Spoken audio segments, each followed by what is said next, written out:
Bohr atomic model. Nucleus is present at center of an atom which contain neutron and photon. जो nucleus है उसके अंदर रहता है न्यूट्रॉन और फोटोन. ठीक है. Electron revolve around the nucleus in circular path called orbit. Orbit के अंदर रिवॉल्व होते हैं. ठीक. एनर्जी ऑफ इलेक्ट्रॉन तब तक कांस्टेंट रहेगी जब तक एक इलेक्ट्रॉन उसी सेम ऑर्बिट में रिवॉल्व करते रहेगा. ठीक है. अभी उसी को बोलते हैं स्टेशनरी स्टेट. मतलब उसी एक स्टेशनरी स्टेट पे इलेक्ट्रॉन की एनर्जी लूज भी नहीं होगी, गेन भी नहीं होगी, कांस्टेंट रहेगी.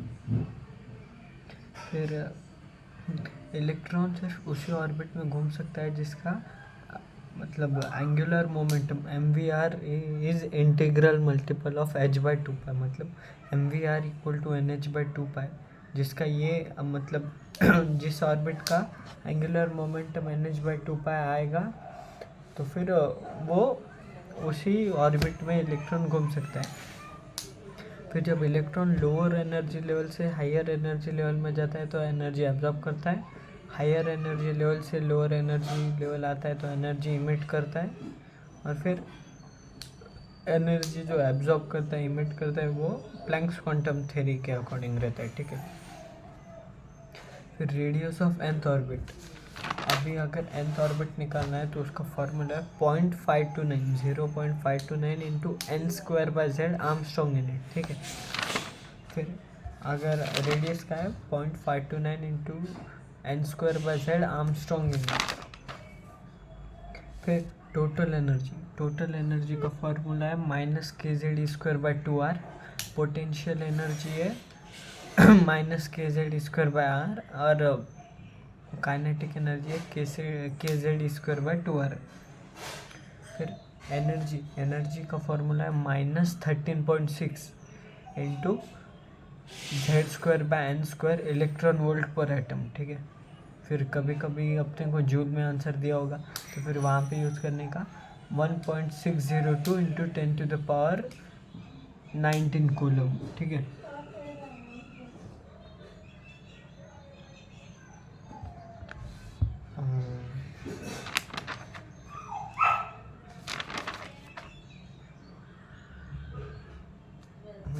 वेलोसिटी का फॉर्मूला है 2.188 इंटू 10⁸8 इंटू Z/n. ठीक है. Centimetre per second. फिर ऑर्बिटल फ्रीक्वेंसी का है Z²/n³ into 6.66 into 10⁻16 hertz, 10⁻15 hertz.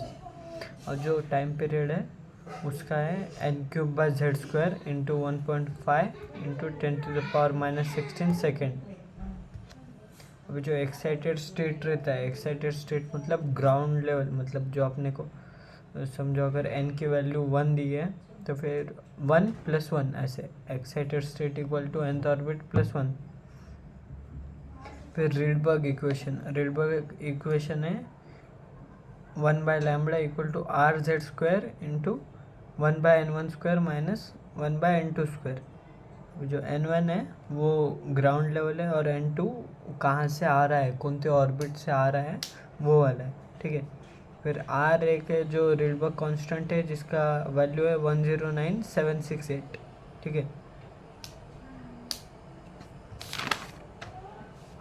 फिर स्पेक्ट्रम क्या रहता है, अगर एक तुम प्रिज्म में से एक लाइट पास करोगे और जो फोटोग्राफिक प्लेट है उसके ऊपर जो लाइट का बैंड आता है पूरे कलर का, उसी को स्पेक्ट्रम बोलते हैं. अब स्पेक्ट्रम के भी 2 टाइप है, emission spectrum, absorption spectrum. Emission spectrum मतलब जो इमिट हुए वाली लाइट रहती है उससे आता है. जो फोटोग्राफिक प्लेट रहता है इमिशन स्पेक्ट्रम का वो पूरा ब्लैक रहता है और उसके ऊपर कुछ कलर के लाइन्स रहते हैं. फिर एब्जॉर्प्शन स्पेक्ट्रम, अब जब एक लाइट भेजे आप और उसमें से कुछ अगर एलिमेंट अंदर उसके बीच में रख दिए, लाइट सोर्स और प्रिज्म के बीच में, तो फिर कुछ एनर्जी मतलब कुछ वेवलेंथ की लाइट एब्जॉर्ब हो जाएगी तो फिर वो नहीं आएगी फोटोग्राफिक प्लेट पे. तो फिर वहाँ पे कलरफुल रहता है वो फोटोग्राफिक प्लेट पर कुछ जगह पे ब्लैक लाइन्स आते हैं. ठीक है. फिर स्पेक्ट्रम, अभी स्पेक्ट्रम के और दो टाइप है, कंटिन्यूस और डिसकंटिन्यूस। कंटिन्यूस में स्पेक्ट्रल लाइन कंटिन्यू रहते हैं बिना किसी मतलब गैप के, और डिसकंटिन्यूस में बिना मतलब गैप के साथ रहते हैं, ठीक है। फिर अभी डिसकंटिन्यूस स्पेक्ट्रम के दो टाइप आते हैं, line spectrum, band spectrum. Line spectrum को ही बोलते हैं मॉलिक्यूलर स्पेक्ट्रम, और सॉरी एटॉमिक स्पेक्ट्रम, और बैंड स्पेक्ट्रम को बोलते हैं मॉलिक्यूलर स्पेक्ट्रम। अब यहाँ पे क्या रहता है, अगर लाइन स्पेक्ट्रम रहा तो फिर किसी एक एटम कोई एक पर्टिकुलर वेवलेंथ की लाइट एब्जॉर्ब करेगा तो फिर एक लाइन आएगी, और अगर मॉलिक्यूल में है तो फिर वही एक एटम बहुत सारे मतलब मॉलिक्यूल है तो फिर बहुत सारे एटम में रहेगा, तो फिर एक जगह पे ये हो जाएगा, मतलब एक बैंड फॉर्म करेगा। फिर जो हाइड्रोजन स्पेक्ट्रम है उसकी फर्स्ट जो ग्राउंड लेवल मतलब इनफाइनाइट से अगर ग्राउंड लेवल फर्स्ट लेवल पे आ गया उसको बोलते हैं लाइमन सीरीज़, ठीक है। फिर बाद में इनफाइनाइट से सेकंड पे आ गया बामर सीरीज़, फिर इनफाइनाइट से थर्ड पे आ गया पाशन सीरीज़, फिर इनफाइनाइट से फोर्थ पे आ गया ब्रैकेट सीरीज़, इनफाइनाइट से फिफ्थ पे पीफंड सीरीज़, इनफाइनाइट से सिक्स से हुम्फ्रे सीरीज़। जो लाइमन सीरीज़ है वो अल्ट्रावायलेट रीजन में रहता है, बामर सीरीज़ जो है वो विजिबल रीजन में रहता है, और बाकी के आगे के जो है पास्टन, ब्रैकेट, पीफंड, हुम्फ्री वो इंफ्रारेड रीजन में। मतलब Lyman ultraviolet, Balmer visible spectrum, और बाकी के जो आगे के चार है वो इंफ्रारेड। फिर जो रिडबर्ग कांस्टेंट की वैल्यू है वो 109678 है, जिसको अगर अपन ने 1/r लिए तो फिर वो उसकी वैल्यू होती 912 आर्मस्ट्रॉन्ग यूनिट। उसका रिडबर्ग इक्वेशन का फॉर्मूला है nu bar equal to 1/λ equal to RZ² into 1/n1² minus 1/n2²।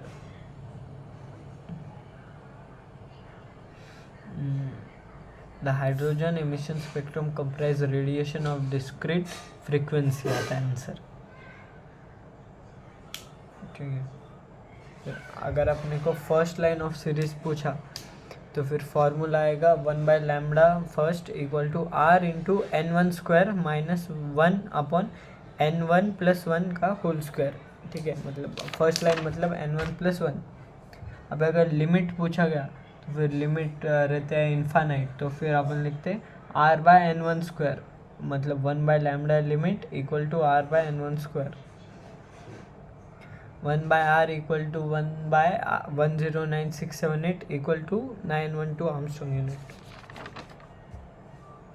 अगर दो केस रहते देखो नंबर ऑफ स्पेक्ट्रल लाइन के, अगर किसी nth ऑर्बिट से ग्राउंड लेवल पे आ रही है तो फिर आता है उसका number of spectral line equal to n into n-1/2, और अगर किसी n2 ऑर्बिट से n1 पे मतलब अगर फिफ्थ ऑर्बिट से थर्ड पे आ रही है तो फिर उसका फार्मूला आता है n2 minus n1 into n2 minus n1+1/2, ठीक है।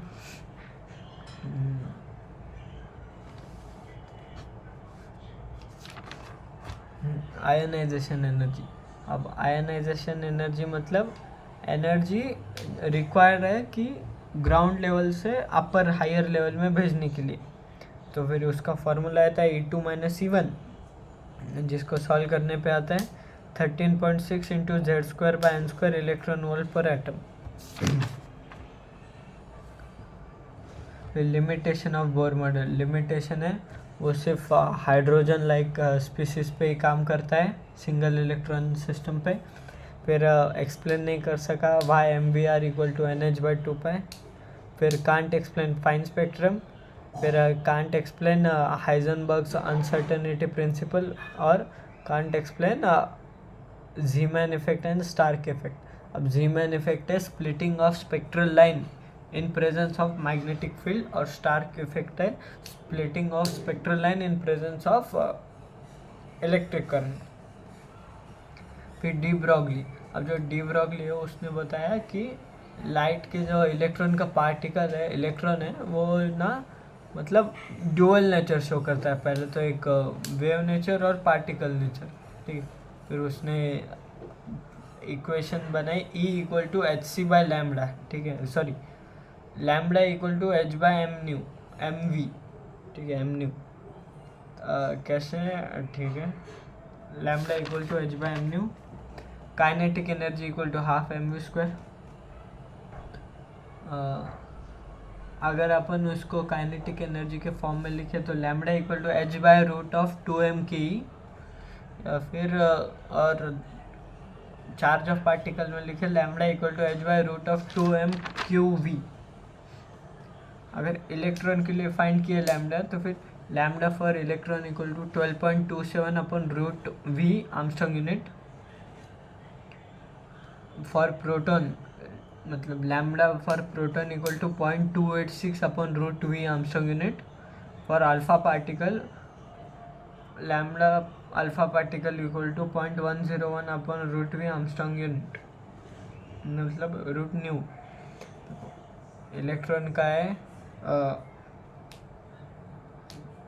12.27 upon root V Armstrong unit, electron का 12.27 upon root nu Armstrong unit.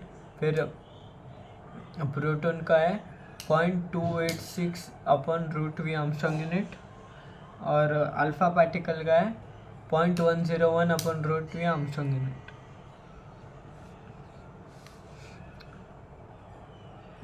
फिर उसने और एक फार्मूला दिया कि जो वेव नेचर है इलेक्ट्रॉन का वो भी स्टेशनरी स्टेट में रहता है, मतलब 2πr equal to N lambda, ठीक है, 2πr equal to N lambda. Lambda की value h by M V, अगर वो पुट किए तो M V R equal to N H by 2π।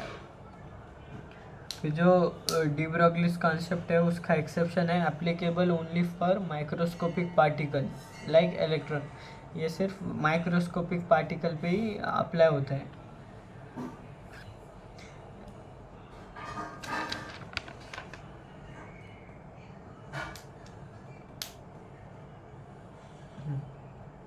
अब सारे फॉर्मूला एक साथ। R equal to 0.529 into N square by Z Armstrong unit, radius का है। फिर energy equal to -13.6 into Z square by N square electron volt पर atom. Velocity है 2.188 into Z by N into 10⁸ centimetre per second. Orbital frequency Z square by N cube into 6.66 into 10⁻15 hertz. Time period equal to N cube by Z square into 1.5 into 10⁻⁻16 second. Lambda equal to H by M nu. E equal to N H nu, E equal to N H C by lambda. Lambda equal to H by root of 2m K E. Lambda equal to H by root of 2m E V. Nu equal to C by lambda, nu is inversely proportional to lambda. Lambda equal to H by root of 2m Q V. फिर lambda for electron equal to 12.27 upon root V Armstrong unit. Lambda for proton equal to 0.286 upon root V Armstrong unit. Lambda for alpha particle equal to 0.101 upon root V Armstrong unit. फिर M V R equal to N H by 2πr equal to N lambda. Number of line अगर nth orbit से ground state में आ रहा है तो n into N plus 1/2, और अगर नंबर ऑफ लाइन अगर n2 ऑर्बिट से n1 ऑर्बिट पे आ रहा है तो n2 minus n1 into n2 minus n1 plus 1/2। Nu bar equal to 1 by lambda equal to R Z square into 1 by n1 square minus 1 by n2 square. फिर limit के लिए nu limit equal to 1 by lambda limit equal to R Z square by n1 square. Nu first series first line equal to lambda 1 by lambda first line equal to R Z square into 1 by n1 square minus 1 by n1 plus 1 का whole square. Ionisation energy equal to plus 13.6 into Z square by N square electron volt पर atom. फिर जो first line है उसकी सबसे कम energy रहती है और सबसे ज़्यादा वेवलेंथ रहती है, ठीक है, और जो लास्ट लाइन है उसकी सबसे ज़्यादा एनर्जी रहती है और कम वेवलेंथ रहती है। फिर हाइजेनबर्ग अनसर्टेनिटी प्रिंसिपल। हाइजेनबर्ग ने बोला कि अगर अपन किसी एटम का पोजीशन और मोमेंटम साइमल्टेनियसली एक साथ फाइंड करना है तो फिर वो मतलब इम्पॉसिबल है, क्योंकि अगर हम उसकी मोमेंटम फाइंड करने जाए तो फिर उसकी पोजीशन इनफाइनाइट हो जाएगी, और अगर हम उसकी पोजीशन फाइंड करने जाए तो उसका मोमेंटम इनफाइनाइट हो जाएगा। उसका फॉर्मूला है lambda x delta x into mass into delta v is greater than and equal to h by 4 pi. Delta x into delta p is greater than और equal to h by 4 pi, और p equal to m v है, ठीक है, m into delta v. Delta x है वो uncertainty in position है, और delta p है अनसर्टिनिटी इन मोमेंटम। अगर कभी डेल्टा एक्स यानी कि अनसर्टिनिटी इन पोजीशन 0 है, मतलब पोजीशन एक्यूरेट है, तो फिर जो अनसर्टिनिटी इन मतलब मोमेंटम है वो इनफाइनाइट हो जाएगा। और अगर अनसर्टिनिटी इन मोमेंटम 0 है, मतलब एकदम सर्टन है मोमेंटम, तो फिर पोजीशन इनफाइनाइट हो जाएगी। हाँ, फिर जो डी ब्रॉगली और हाइजेनबर्ग का प्रिंसिपल है वो सिर्फ माइक्रोस्कोपिक पार्टिकल लाइक इलेक्ट्रॉन पे काम करता है। अगर अपन लार्जर पार्टिकल ले लिए जैसे कि मास ऑफ 1 kg, तो फिर वो नहीं आएगा, जमेगा नहीं।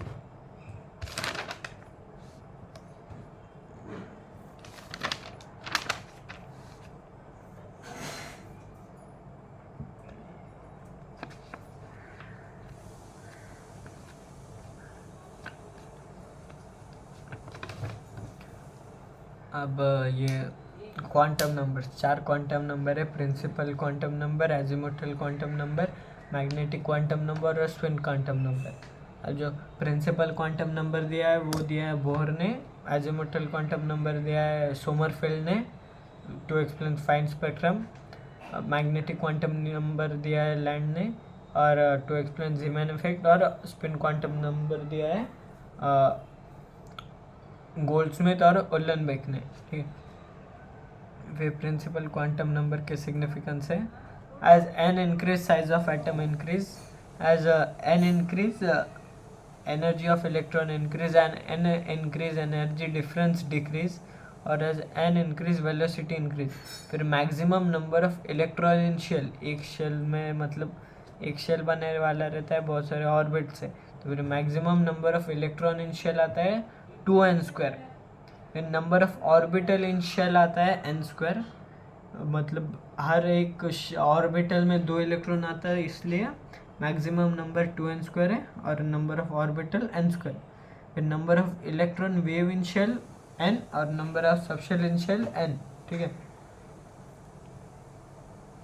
फिर एजिमुथल क्वांटम नंबर वो सोमरफेल्ड ने दिया था, और टू एक्सप्लेन फाइन स्पेक्ट्रम उससे कैसा शेप ऑफ सबशेल आता है, मतलब अगर देखो सबशेल रहता है SPDF, अगर S रहा तो फिर उसका शेप आएगा स्पीयर, P रहा तो डम्बल, D रहा तो डबल डम्बल, F रहा तो कॉम्प्लेक्स। फिर represent shape of subshell, represent number of electron in subshell. अभी अगर एक सबशेल के अंदर इलेक्ट्रॉन कितने फाइंड करना है, मतलब SPDF, तो फिर उसमें 4l+2। अभी l की वैल्यू रहती है s पे 0 रहती है, p पे 1 रहती है, d पे 2 रहती है, f पे 3 रहती है, ठीक है। फिर number of represent number of subshell in shell, number of subshell in shell n आता है। फिर ऑर्बिटल एंगुलर मोमेंटम आता है nu l, orbital angular momentum equal to nu l. फिर उसका फॉर्मूला आता है √l इंटू l+1 h बार, या फिर l इंटू l+1 h/2 पाई, ठीक है। Number of orbital in subshell, एक सबशेल में कितने ऑर्बिटल रहते हैं, 2l+1 ऑर्बिटल, या ऑर्बिटल यानी कि ओरिएंटेशन, मतलब एक सबशेल लिए तो उसमें कितने डब्बे रहेंगे। अभी देखो सेकेंड सबशेल है मतलब SPD, तो फिर D में रहते 5 डब्बे, तो फिर L की वैल्यू 2 रहती है, अगर 2l+1 में पुट किए तो 4+1 5 आता है, ठीक है। फिर मैग्नेटिक क्वांटम नंबर, उसमें क्या रहता है, m की वैल्यू जो रहती है वो -l से +l, और उसमें इंक्लूड 0 भी रहता है, ठीक है। फिर जो मतलब टोटल नंबर ऑफ वैल्यू और ओरिएंटेशन है 2l+1। अगर m इक्वल टू 0 है, मतलब मैग्नेटिक क्वांटम नंबर 0 है, तो फिर PZ यूज़ करते हैं नॉर्मली। फिर स्पिन क्वांटम नंबर गोल्डस्मिथ और उल्लेनबेक ने दिया है, ये स्पिन क्वांटम नंबर ऐसा क्वांटम नंबर है जो कि सोमरफेल्ड के श्रोडिंजर के इक्वेशन से नहीं आता है, बाकी तीनों श्रोडिंजर के इक्वेशन से आया हुआ है। फिर it represent self rotation of electron on its own axis, वो अपने इलेक्ट्रॉन का सेल्फ रोटेशन अपने खुद के एक्सिस पे कैसा होता है वो बताता है। फिर स्पिन क्वांटम नंबर मतलब उसमें देखो डायरेक्शन बताता है, क्लॉकवाइज के लिए +½ और एंटी क्लॉकवाइज के लिए -½ टोटल स्पिन की वैल्यू रहती है n into 1/2, spin angular momentum equal to √s into s+1 h bar. फिर नोडल प्लेन का वैल्यू रहता है L, पर जो एक्सेप्शन है dz²। अभी d का मतलब L की वैल्यू आती है d में, d सबशेल में SPD, तो फिर उसका 2 आता है, पर उसका नोडल प्लेन की वैल्यू 1 आती है, ठीक है, एक्सेप्शन है। फिर नंबर ऑफ पीक जो है ना, तो फिर उसका फार्मूला आता है n-1 नंबर ऑफ पीक। तो फिर टोटल नंबर ऑफ नोड आता है n-l-1, ठीक है। स्पिन मल्टीप्लिसिटी का फार्मूला आता है 2 इंटू समेशन ऑफ s+1, मतलब जो जिसका स्पिन मल्टीप्लिसिटी ज़्यादा है वो ज़्यादा स्टेबल है, तो फिर 2 summation of s+1। Magnetic momentum का फार्मूला है √n इंटू n+2 bm, ठीक है।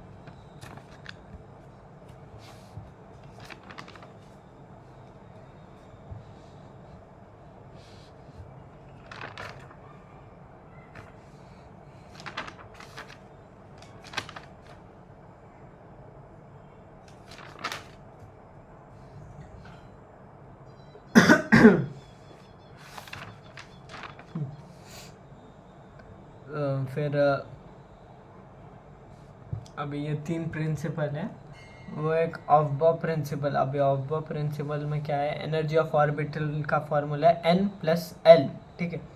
तो फिर हर एक इलेक्ट्रॉन पहले लोअर एनर्जी लेवल में जाएगा, फिर हायर एनर्जी लेवल में जाएगा। मतलब n+l की वैल्यू, अगर 1s की वैल्यू देखा तो n की वैल्यू 1 है, s की वैल्यू 0 है, तो फिर 1 आएगा एनर्जी। तो फिर वैसा सीक्वेंस रहता है, सीक्वेंस है 1s 2s 2p 3s 3p 4s 3d 4p 4d 4f, ऐसा सीक्वेंस रहता है। फिर पाउलीज एक्सक्लूजन प्रिंसिपल।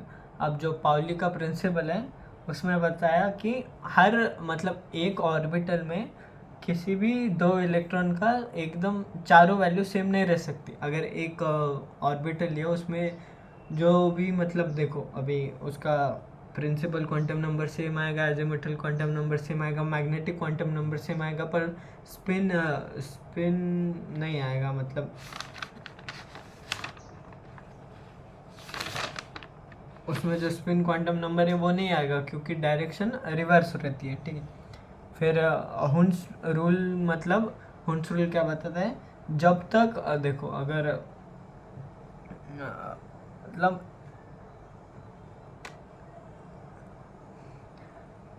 जब तक एक सबशेल पूरी सिंगली ऑक्यूपाइड नहीं रह सकती तब तक वो पेयर नहीं बना सकती। देखो अगर p में रहते हैं 3 ऑर्बिटल, तो फिर अपन पहले ही इसमें 2 इलेक्ट्रॉन डाल के फिर उसके p के सेकंड ऑर्बिटल में नहीं जा सकते। पहले px में एक डालना पड़ेगा, py में एक डालना पड़ेगा, pz में डालना पड़ेगा। फिर अगर मतलब तीनों ऑक्यूपाई है सिंगली, तो फिर बाद में एक पेयर बना सकते हैं अपन लगा के पीछे से। फिर जो इलेक्ट्रॉन का है, मतलब देखो spin multiplicity 2 into summation of s+1, more spin multiplicity equal to more stability. फिर जो nth लेयर है, मतलब nth ऑर्बिट है, वो बोलते हैं valence shell, n-1 equal to penultimate shell और n-2 equal to anti penultimate shell. फिर इलेक्ट्रॉनिक कॉन्फ़िगरेशन, s में 2 इलेक्ट्रॉन बैठ सकते हैं, फिर p में बैठ सकते 6 इलेक्ट्रॉन, sp_d में बैठ सकते 10 इलेक्ट्रॉन और f में बैठ सकते 14 इलेक्ट्रॉन। तो फिर वो जो सिंप्लीफाइड इलेक्ट्रॉनिक कॉन्फ़िगरेशन रहता है वो नोबल गैस के मतलब रिस्पेक्ट में रहता है, ठीक है। फिर अभी एक्सेप्शंस है, क्रोमियम जिसका एटॉमिक मास 24 है, तो फिर एटॉमिक नंबर 24 है, तो फिर वो क्या करता है, आर्गन 4s1 3d5 बनाता है, बल्कि उसको बनाना चाहिए 4s2 3d4, पर वो ऐसा बना के 3d5 ज़्यादा स्टेबल रहता है। फिर और एक है कॉपर का एटॉमिक नंबर 29 है, जिसका simplified electronic configuration argon 3d मतलब आर्गन 3d10 4s1 आता है, उसका रहना चाहिए 4s2 3d9, पर 3d10 ज़्यादा स्टेबल रहता है क्योंकि उसका स्पिन मल्टीप्लिसिटी ज़्यादा है।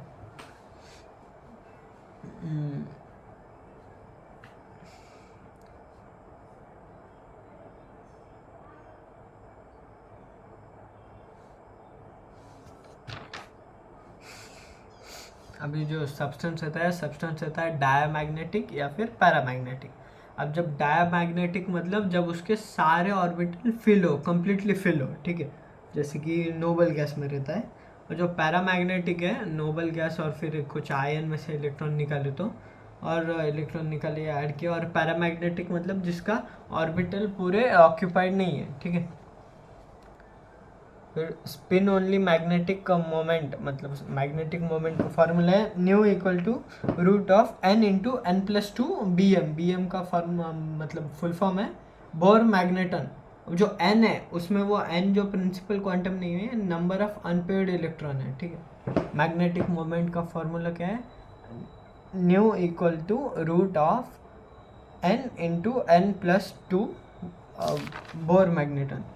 अभी जब n की वैल्यू 1 रहेंगी तो फिर nu equal to 1 point something आएगा, 2 रहेगी तो 2 पॉइंट समथिंग, 3 रहेगी 3 पॉइंट समथिंग, 4 रहेगी 4 पॉइंट समथिंग, 5 रहेगी 5 पॉइंट समथिंग, ठीक है।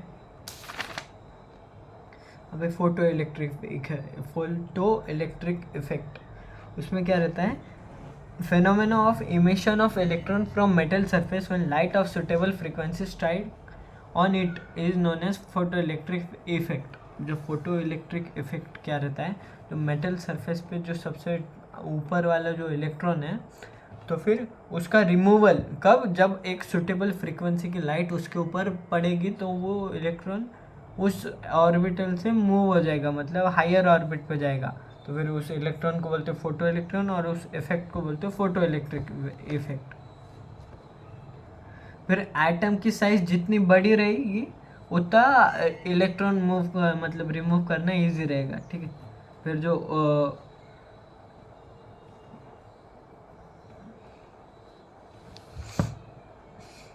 हाँ, जो कि एनर्जी बनने वाली रहती है, देखो अभी अगर एक थ्रेशोल्ड, ठीक है बताता, एनर्जी बनने वाली रहती है एन ई नॉट और काइनेटिक एनर्जी। अब ई नॉट क्या है, ई नॉट मतलब थ्रेशोल्ड एनर्जी, ऐसी एनर्जी जो रिक्वायर्ड है एक इलेक्ट्रॉन को मेटल सरफेस से रिमूव करने में, ठीक है। और काइनेटिक एनर्जी, ये देखो अभी समझो, अगर किसी का थ्रेशोल्ड एनर्जी है 10 जूल, ठीक है, और अगर अपन उसको प्रोवाइड कर दिए 20 जूल, तो फिर वो 10 जूल से इलेक्ट्रॉन रिमूव हो जाएगा। फिर जो बाकी 10 जूल है वो काइनेटिक एनर्जी में कन्वर्ट हो जाएगा उस फोटो इलेक्ट्रॉन के। तो फिर energy equal to threshold energy plus kinetic energy of photo electron, ठीक है। अभी देखो, अभी E equal to E naught plus kinetic energy, E naught को ही वेव फंक्शन बोलते हैं, work function sorry.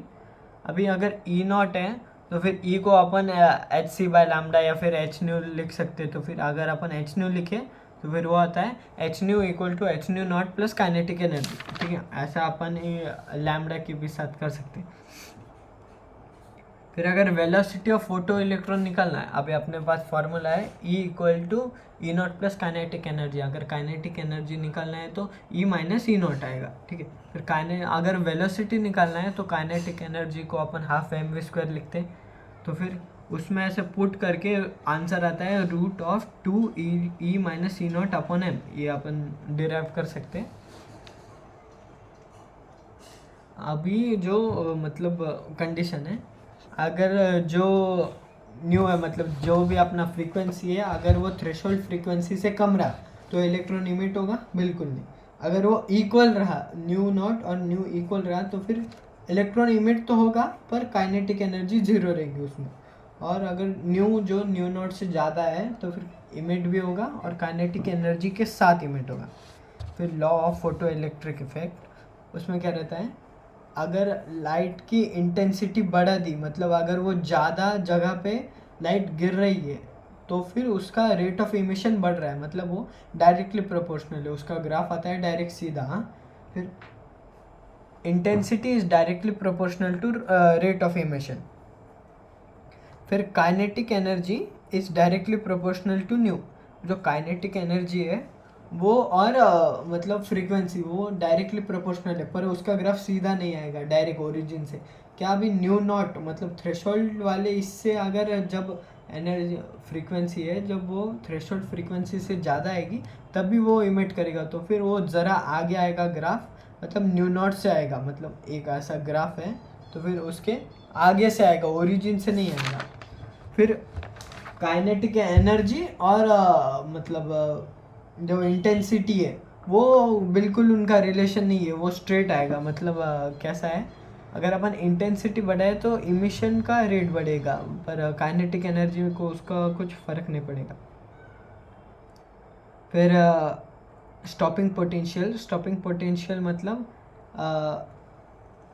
The potential required to stop photo electric emission is stopping potential, मतलब ये कुछ काम का नहीं है। तो प्रोबेबिलिटी कर्व, अब जो नोड रहता है ना, नोड मतलब the region where probability of finding electron is almost zero. जो ऑर्बिटल रहता है उसमें कैसा रहता है, इलेक्ट्रॉन की फाइंडिंग प्रोबेबिलिटी एकदम मैक्सिमम रहती है, और जो नोड रहता है उसमें बिल्कुल मिनिमम या फिर जीरो बोल सकते हैं। तो फिर अगर अपन साई ले लिए, रेडियल वेव फंक्शन अगर साई ले लिए, तो फिर उसका क्या है, 1s का ग्राफ डायरेक्ट सीधा से आ रहा है, ठीक है, मतलब एक पैराबोला आ रहा है, सॉरी हाइपरबोला, रेक्टेंगुलर हाइपरबोला। पर उसका फॉल्ट क्या है, उसमें क्या दिखा रहा है, नंबर ऑफ इलेक्ट्रॉन और रेडियस वाला ग्राफ देखिए, वर्सेस रेडियस वाला। तो फिर उसमें 1s में सबसे ज़्यादा इलेक्ट्रॉन न्यूक्लियस में शो कर रहा है, पर न्यूक्लियस में तो इलेक्ट्रॉन नहीं रहता है, और 2s में नीचे मतलब निगेटिव में जा रहा है, पर निगेटिव में भी नहीं रह सकता है। और अगर अपन वो साई स्क्वायर कर दिए तो फिर आता है उसका नंबर ऑफ इलेक्ट्रॉन स्क्वायर और रेडियस। तो फिर उसमें 1s का ग्राफ तो same to same rectangular hyperbola है, और सेकेंड का जो निगेटिव आ रहा था वो पॉजिटिव आ गया, ठीक है।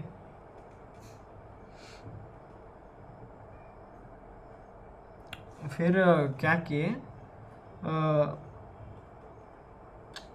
Are square into R into 4 pi R square D R लिए।